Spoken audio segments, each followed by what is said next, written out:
Welcome to another episode of That's Good Broncos, the only Denver Broncos show that made it through the second loss of the season. And as much as it hurts to lose to Tom Brady, Bill Belichick, and the entire evil empire, I'm here to tell you, it's gonna be okay. I'm also here to say, fuck you, Tom Brady. Also, fuck the NFL schedule makers for continually making us play New England. We'll be back there again next year for the third straight time. How about a Denver home game?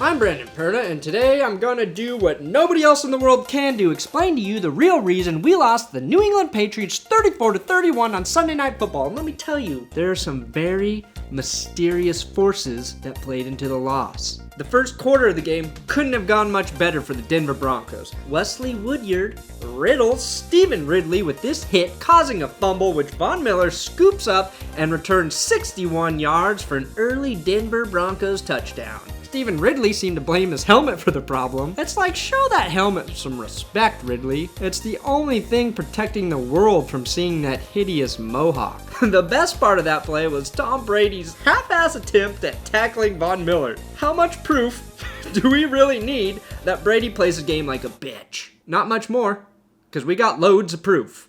The first quarter onslaught continued with the Von Miller sack and forced fumble on Tom Brady. Terrence Knighton picked it up and ran it as far as a fat man could, setting up this Noshan Moreno 2-yard touchdown run. We caused another New England turnover when Dookie and Nacho hit LeGarrette Blount right in the ear hole, which apparently is all running backs' biggest weakness. But then, shit got weird. The Empire had enough. They were tired of seeing their pretty boy puppet getting stuffed fuller than a Thanksgiving turkey. So the dark side sent Belichick their orders straight from the sky. Where'd that paper come from? I'm probably a Sith Lord. Hocus pocus, and Tom Brady can't fuck up anymore. He fumbles again, but the ball bounced right back into his hands. Luck?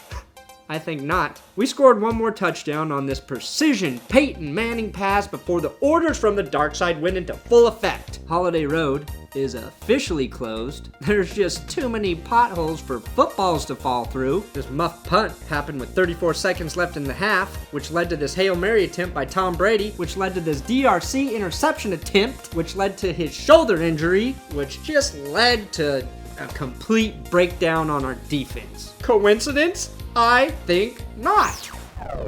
And we all know what happened in the third quarter. And I knew it was going to be bad when I saw this trash blowing onto the field. That's either an omen, or Robert Kraft is too cheap to pay a goddamn janitor. Right after that trash blew onto the field, Monty Ball trashed our drive by fumbling. Can't win games when we're turning the ball over. Now dumb people think Tom Brady is a nice guy.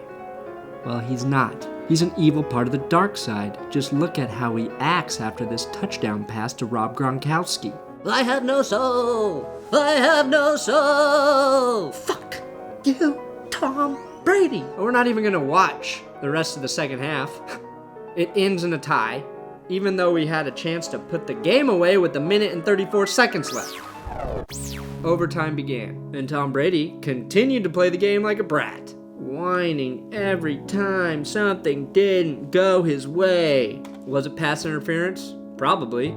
Get over it. Finish the game like a gentleman. Regardless, our defense held true. All we needed to do at this point was kick a field goal to win the game. But we just couldn't. And the Dark Lord took the game into his own hands at this point, guiding this punt directly into the most vulnerable place a ball can go, Tony Carter's hip, giving the Patriots the ball back in Denver Bronco territory. Things were so bad on the field that we brought in Brock Osweiler to try and block the game-winning field goal attempt. Even the refs laughed at this because they too are soulless minions controlled by the Dark Lord. Bottom line is we lost. We made too many mistakes. Little Dick Player awards go to Trendon Holiday, Monty Ball, and Wes Welker for not telling Tony Carter to get the fuck out of the way. My bigger concern is that our receivers seem to have a hard time being productive when the defense plays a little bit physical. My advice to you guys is toughen up. play physical. Suck each other's dicks before the game to get that extra protein and testosterone inside of you if needed. You gotta do whatever it takes. Sometimes you gotta suck your way to the top. You know what I'm saying? Condoleezza Rice does. Did anyone pay attention to the team introductions? Because I did. Hakeem Talib's like that one kid in class who forgot that it was picture day and showed up in his typical sweatpants and beanie. You're only keeping half of your head warm. You're missing the fucking point of that hat. And Rob Gronkowski just flat out looks like a child on picture day with his spiky hair.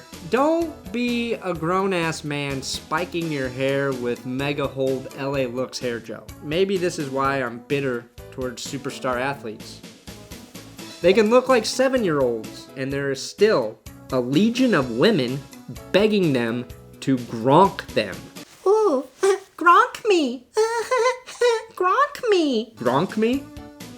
Now, I don't know exactly what that means, but it's somewhere between a Dirty Sanchez and a Cleveland Steamer. Both involve a sexual act, human feces, and a lifetime of regret. Contact and rubbing and all that kind of stuff. The palms aren't sticky. And the only Patriot I like is Vince will not put down a fork. You know, he just seems like a fun guy. I'd eat a half a turkey with that guy. Not that I like to give him out when we lose, but Noshawn Moreno gets the Big Dick Player Award for his 224-yard rushing performance.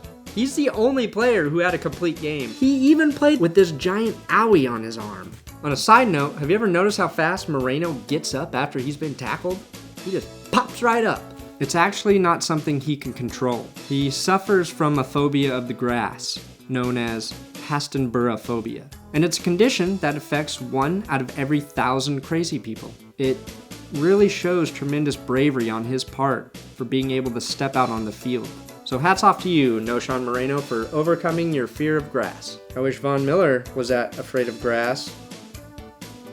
Thanks again for watching another episode of That's Good Broncos. Make sure to subscribe to my channel, because if you don't, the same goddamn thing's gonna happen to us when we play the Chiefs. That's right, I said it. If you don't subscribe to my channel, we're gonna lose to the Chiefs. Also, I'm doing NFL videos on Pro Football Spot's YouTube channel.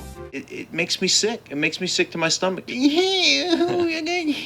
makes me sick as well. So go subscribe to Pro Football Spot right now, or else the Chiefs will win next week. Also want to say, go check out tailgate365.com. They were cool enough to send me a bunch of free shit. If anybody else out there wants to send me free shit, I'll take it.